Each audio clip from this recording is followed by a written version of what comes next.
என்னாச்சு பாட்டி? காயத்ரி பாட்டி என்ன சொன்னாங்க? சும்மா இருடி. பாட்டி என் பாட்டி குடும்பத்தையே நாசம் பண்ணிட்டு இருக்காங்க. இப்ப ரொம்ப முக்கியம். சரிதா, நீ சும்மா இரு சரிதா. மா, என்னாச்சுமா? என்னம்மா சொன்னாங்க அவங்க?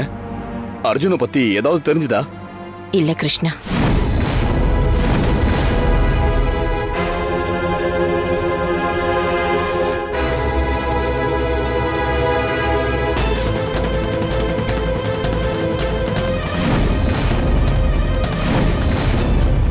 ஒழுங்கா அர்ஜுன் எங்கன்ற உண்மைய சொல்லிடுங்க.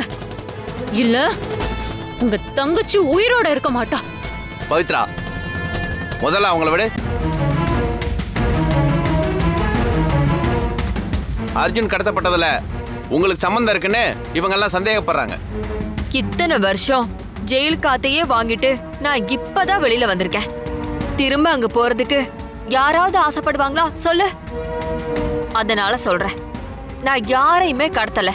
என்ன விட்டீங்கன்னா நான் பாட்டுக்கு என் போக்குல இருந்துட்டு போயிடுவேன்.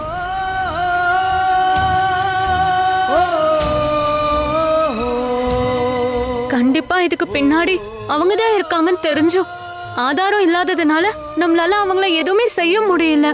ஐயோ கடவுளே, எல்லாரும் இப்படி காரணம் சொல்றீங்களே தவிர என் புள்ள எங்க இருக்கான்னு யாருமே சொல்ல மாட்டீங்களே.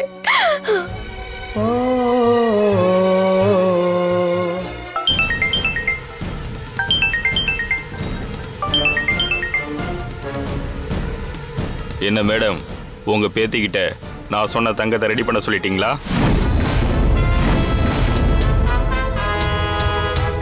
என்ன அமைதியாவே இருக்கீங்க? அப்போ நீங்க என்ன ரெடி பண்ணவே இல்லை? ஏய் இல்ல இல்ல இல்ல, எல்லாத்தையும் நாங்க ரெடி பண்ணிட்டு தான் இருக்கோம். இப்ப கிடைச்சிரும். அதுக்கு முன்னாடி நான் அர்ஜுன் கிட்ட கொஞ்சம் பேசணும். இந்த கதையே வேணாம். உங்க பேரை எங்க கிட்ட தான் இருக்கான்றதுக்கு நாங்க ஏற்கனவே வீடியோ உங்களுக்கு அனுப்பி வச்சிட்டோம். இதுக்கு மேல பேசி என்ன ஆக போகுது?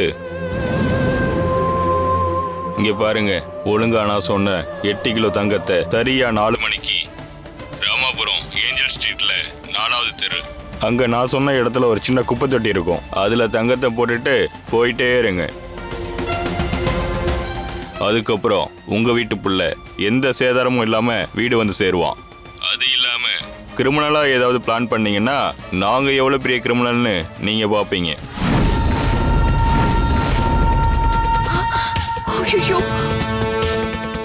புரிஞ்சதுல?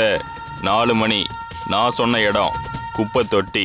அதை விட்டுட்டு போலீஸை வச்சு புத்திசாலித்தனமா ஏதாவது பிளான் பண்ணீங்க, அப்புறம் இன்னொரு தடவை நான் உங்களை மன்னிக்க மாட்டேன். Be careful. ஏய்